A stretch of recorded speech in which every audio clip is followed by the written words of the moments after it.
everyone. We're gonna have iFood up next. iFood, I think this is the first time iFood are talking here, but iFood's been doing feature stores for quite a while. I remember, reading blogs from you guys quite a few years ago. William, are you here? Hey, hello. Hey, are you based in Brazil? I guess is that how I Yeah, say? yeah, for São Paulo. Lovely samba. All right. Do you want to try and share your screen, and we'll see if we can you can get the technicalities going. I'll introduce you. Sure.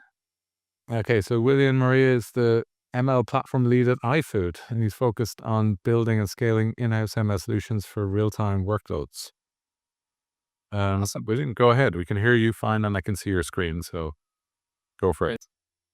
Great. Hello, everyone. My name is William. I work as a machine learning engineer here at iFood, and I'm gonna talk about our path to sub-second latency in our feature platform. Uh, a bit of context. iFood is the biggest food tech in Latin America. We process more than 120 million orders per month, with more than 14 billion real-time predictions. That's about 100, more than 100 real-time predictions per order, powered by 1,800 features in production.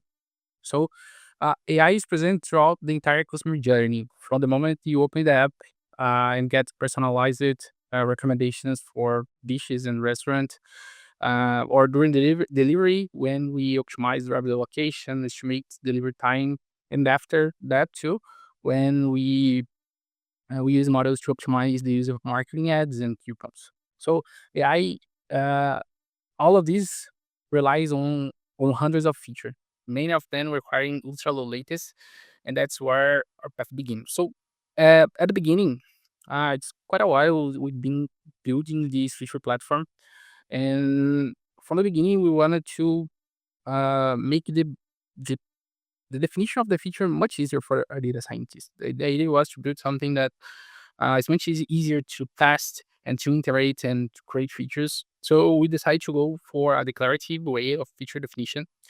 And of course, be able to compute in batch and streaming, that was important. Batch was kind of easier than processing streaming features, but streaming was much important for us to scaling the user experiencing through our app.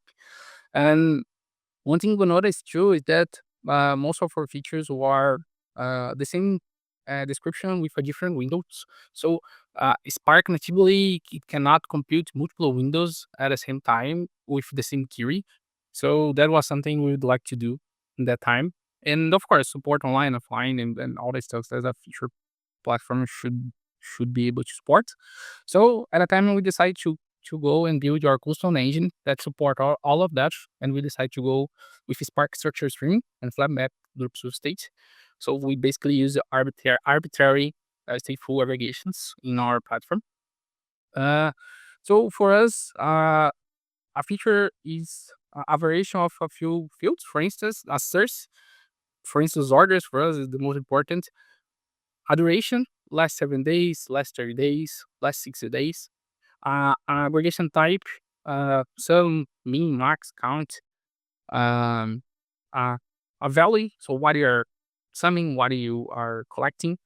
In the destination, for instance, Redis for latest inference or Delta for offline or batch inference. And all of that was on top of iFood software architecture. So basically, what we have is a bunch of microservices talking to an event bus that ends up into a data lake. So our first choice was to build the platform on top of our data lake, and that's why we did. So the aggregators basically are consuming data table. We support any kind of source that Spark supports, but we majority of our sources are basically data table consuming batch or streaming, and all those aggregations uh, that are being computed, we save it to a transaction table. All the aggregations we have here is they are pre-computed. So we have this what you call transaction table that basically stores every change of the future along the time with all their windows. And uh, after that, we have what we call materializers that are responsible for reading all those transactions and save to its destination. So basically, we have three. One for even basic consumption, that is basic Kafka materializer. If you wanted to take some action based on a feature change, or Redis materializer if you wanted to uh, consume consume that in a low latency for online inference, and the Delta materializer that are responsible for not only keep the latest value for batch inference, but also to keep the historical of that feature to time travel when you want to build your um, training data set. And all these flows works in both batch or stream. That's why we choose Spark, because when you the API for they share the same API when you're building your code. Everything that works in streaming works on batch. The otherwise is not true. So we choose carefully what we build to be capable of uh, computing batch and stream fashion. And uh, our aggregators, they are called three-step aggregation because internally what we have um, to be able to compute multiple windows at the same time. Every time we uh, build our features, we join them in feature groups that share the same description, but with a different time frame or with different window.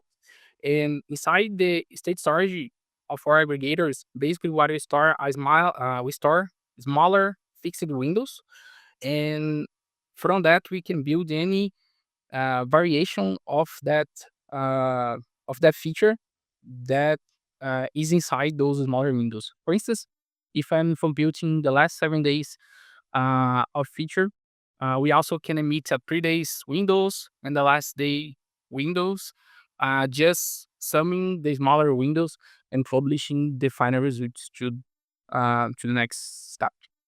And of course, what I noticed that all of these on top of structure streaming with micro batching, and none of that runs in less than a second.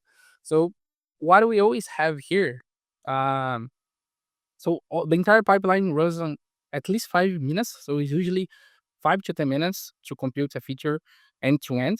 So this leaves us a gap of 5 to 10 minutes to the latest value of the feature, so to the current timestamp. That's why we start building what we call real-time aggregator. So what changes in our architecture? We're still using our current aggregators, the two-step aggregation, but at the end of each micro batch, it updates an intermediate storage that is inside a Redis. And for every feature it's computing, it saves two types of value. The first is the big tile, the entire uh, computation for the last 7 days. If I'm counting orders, I'm gonna store an integer there, and also the latest processor timestamp to guarantee I don't have any overlap in my windows. And in parallel of that, we have what I call real-time aggregator. These are aggregators. They are reading data directly from the Kafka, uh, and also storing those events to the intermediate storage. And we have an structure that maintain they ordered inside Redis, and for every new events that came to the Kafka, we will storage ordering by their timestamp, and of course we do some cleanup, deleting old events that arise uh, before the latest processed timestamp.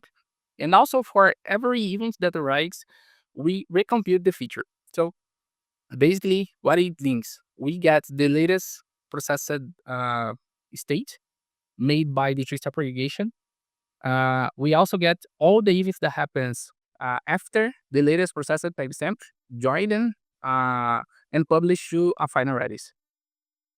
And also, uh, when any anything changes into the windows, like an event expires in my windows or something like that, the three step will update a state and also trigger a timeout that will force a recompute of the feature. And with that, we are complementing our window uh, to So we are using both computations to complement each other. One is the heavy load that maintain all the timeouts, all the expiration timeouts and events that could be needed, but also responsible for uh, computing the heavy load, the most of the events, and also a lighter load using continuous streaming and now real-time trigger to that is really fast to just complement our window, and with that we can achieve this 1 second end-to-end latency. So just to summarize, basically our two architectures are talking to each other to achieve this latency. We have uh, the new real-time architecture that are capable of storing all our windows and maintaining all my features uh, with the all the windows, the intermediate windows, and still maintaining our historical materializer to keep my historical um, validity and up to date, and also a real time aggregator that are complementing every window with those new new givings that are arriving directly to the Kafka and publishing to the final Redis. Um, so what I have in production today, basically, um, we have more than 200 features, real-time features in production, with more than 4 million online feature retrievers per second at peak. iFood's basically, uh, uh, we have peaks at lunch and dinner, so we have more than 4 million online feature retrievals uh, at peak. Our latest for on ingest to feature ready, our processing latency is around 1 second, and we have 1,800 features available for consumption, and we manage more than 400 Spark jobs in production. Some just some closing thoughts. Um, One code base to vote. So basically, was a good decision to work on Spark because we managed to have the same code base for structuring, streaming, and for batch. So if any change will apply to streaming, the batch will have that too. That works pretty well, and it was easier to maintain those codes. This dual path architecture, like having a heavy but low for the largest load, and a light and continuous for just to complement the window, works pretty well and help us to keep the latency ultra low. Uh, but of course, is that isn't free.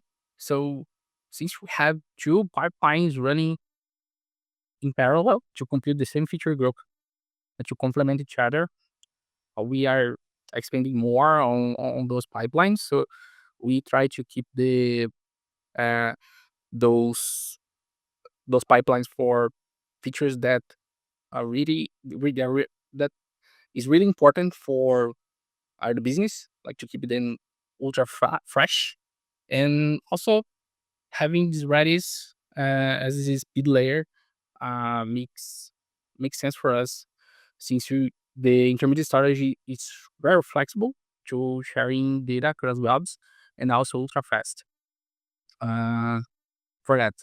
Or we also uh, actually to compute each feature, we are really fast, like less than 10 seconds we can update some value. But since we are our concourse depends on the Kafka size. First, if you have a topic with 20 partition or 30 partitions, basically what Spark does when you're using something like continuous training, it sets up uh, a process to run on each partition. So we kind of have those limitations when you're processing streaming. So this is why, based on the volume of events, this is why we usually have those 1 second latest, even for more for topics that has a higher volume, like quarters or even events, we can process easily with this architecture. But we also have a higher limit that if we receive much more events that we can process, we probably gonna be a little bit late on those features. And that's it, guys. Thanks a million. Um, really, working at scale. It's we had DoorDash on here a couple of years ago, so it's great to see you guys growing at a massive rate there as well. I'm just gonna note two things from my. If you want to learn more about incremental batch aggregations or the kind of tile windowed aggregations, chapters 6 and 9 of my book, you can get the details. But and there's Spark in there as well. But you're very much a Spark shock, which is very interesting. Do you think it kind of hits everything for you? I mean, you talked a lot about aggregations. Are there other types of features that you're computing? Do you ever hit any limitations, or is it really a great tool, a hammer that hits every nail for you guys? Well, until now, that works great. Of course, we're not able to compute every type of aggregation. That's something we are looking to, of course. Since our platform is custom, adding new aggregations is not easier, and maybe they are not too easy to compute in streaming. So yes, we have some limitations here, and we are looking to how we can overcome that in our platform, or actually adding more um, or components of each, or even parallel platforms that could work with us. But yeah, definitely something I have to. Have you looked at the real time? There's this new real time mode, and I think it's in Spark 4, which is it's skipping the micro batching for streaming. So I'm not sure. I haven't looked at it personally. I'm not sure what the architecture of it is. Like if it's per event, but apparently you can get fresher features with it. You're not going to wait 20, 30 seconds you would with micro batching. Have you looked at that yet, or are you investigating real time mode in Spark Stream with those meetings? We work with them in the previews. We made some tests. It actually works. The it's still behind the scenes is still a micro bat, but with the overhead between is much lower. It's like um, a few milliseconds. Um, but they are kind of similar what they have in continuous streaming. I don't know if you already tested. So basically, it starts um, a process for each topic. If you are consuming from Kafka for a topic, and each process consume the topic until a determined time, and then he will has at the batch and start another one. Uh, it's not, of course, at the end of the day, we're still getting a microbat with a really low overhead between. So for our use case and the latency we have today works well, and we're probably gonna migrate as soon as we migrate to this part 4. But so yeah, so we still maintain the same limitations we have today, but with a more advanced luxury here. So I'm going to challenge you on something. So 2 years ago, I think we had DoorDash, and DoorDash gave a talk here about why they moved from Redis to Cockroach. And they had, I think they had quite a long blog post about it as well. And a few of the points they made were things like, if we need to do elastic scaling, we have to have like a replica of the whole cluster, and that's too hard. High availability, they had challenges, and they had a lot more lower level details and so on. But what's your experience being with Redis then? And tell us, how do you handle the high availability challenges, because you're running at massive scale? Uh, well, we're definitely investigating other alternative, but for us, Redis work pretty well. We don't have much problems on availability on our side until now, at least. Um, and what makes us to stay with Redis until now is because mainly because of the not only the rates but also the rights our aggregators uh, write tons of data because basically we pre-compute every feature. So we have a massive right that others database doesn't support quite well. Uh, and yeah, that's our mainly reason like today for stake uh, in Redis, mainly because of our writing.